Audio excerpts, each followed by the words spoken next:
Today in this video, we are going to be grilling up wild pork backstrap, but we're going to be injecting it with Tepache. Now, if you don't know what Tepache is, even though it sounds like a Native American street drug, it's actually a sweet fermented Mexican drink. How you make Tepache, you take a pineapple and pretty much the rind off the pineapple and then mix it up with some brown sugar, some cloves, some cinnamon, and add some water. So after a few days, the pineapple rind will actually start fermenting and you're left with a very sweet drink. Now, if you're actually interested in making your own Tepache at home, I will put a link in the video. You can check it out. But I got lucky and our friends over at Juice Punks in San Antonio actually whipped up a fresh batch and I picked it up from them today. So if you are in the San Antonio area, do go check out Juice Punks. Their stuff is so good and so fresh. You gotta check them out. But with that being said, let's get started and let's get injecting.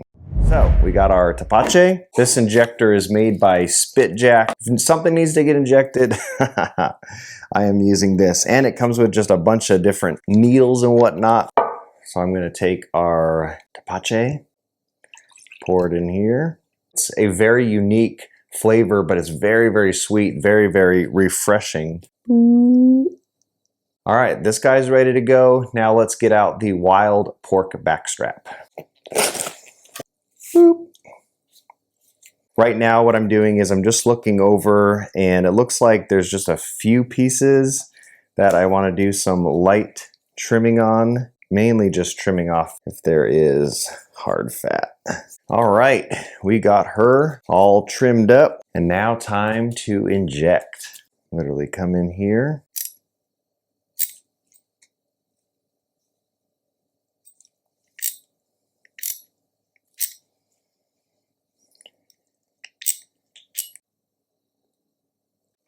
We're just working our way down, just getting it nice and injected. I think that's as much Tepache as this little thing can take, but we're going to use the rest of it and actually marinate it. In here, whoop, the rest of our Tepache. Pour it in. Try to get as much air out as possible. All right, so there we go. We got our pork backstrap injected, and now it's basically sitting in a marinade. See you tomorrow morning. Hi, I'm Grill Sergeant from the future, and I'm here to let you know that doing an overnight marinade wasn't actually the best idea. I actually underestimated the acidity level of the Tepache, so for future cooks, a 2 to 4 hour marinade is actually going to be really good. Now the cool thing is a shorter marinade time means that you can actually be cooking on the same day you marinade. Win-win. Let's get back to the show. Good morning. We have our wild pork backstrap that's been marinating overnight, injected in Tepache. We are going to let it roll in some smoke for about 2 hours. To help us accomplish that, we're going to be using our Smoke & Tex 1460 Pro cabinet smoker. So let's get that thing prepped. We're going to put some wood chips in it. I'm going to be using B&B Championship Blend. All right, we got it pretty much loaded up. This is about a 1/2 to 3/4 cup. And that's pretty much how easy it is to load up the smoker. Second hardest thing is actually just turning the dial to turn it on, I swear.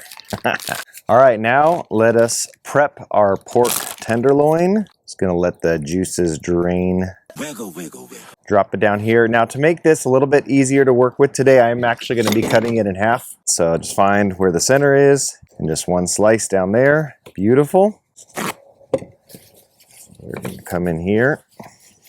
Now for rub, we are going to be using our friend Jabins from Postal Barbecue. He has the original rub. This is a very sweet and smoky rub, very savory. So this is going to pair perfect with this wild pork backstrap. So I'm just going to start seasoning it up. I will leave a link in the description if you wanted to check out his rub, but good stuff. I'm going to place these on the rack right here. Then into the smoker. Now I'm going to close up the cabinet and we are going to turn the dial to 200. All right, we got the smoke rolling. Now after 2 hours, we are going to check on the internal temperature and that determines the next step. If they come out probably 100 to 120 degrees internal temperature, we'll put some charcoal on the kettle and then help them bring them up to 145 before we give them a nice sear. If they're in the ballpark of 145 degree, then we're just going to take a blowtorch and then just give a nice sear on the outside. Either way, we are going to be eating good. You know how people light incense in their house? I just leave this thing rolling 24/7 just to get that all-American smoke smell from my backyard. So we'll see you guys in 2 hours. All right, it's been 2 hours. Let's go check on this pork backstrap. Beautiful. Let me check internal temperature. This one says 144, 145. Nice. Beautiful. Got the sous vide gun right here.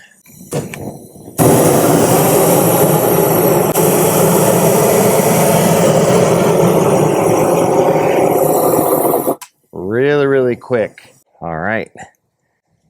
Beautiful. Let's carve this up. I don't know about you, but let's go in here for a little taste test. Bon appetit.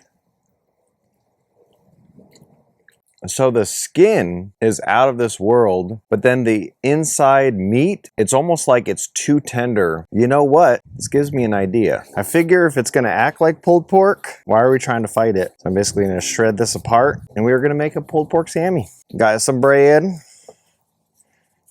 Gonna put our pork right here. So throw some barbecue sauce on it. All right, round two.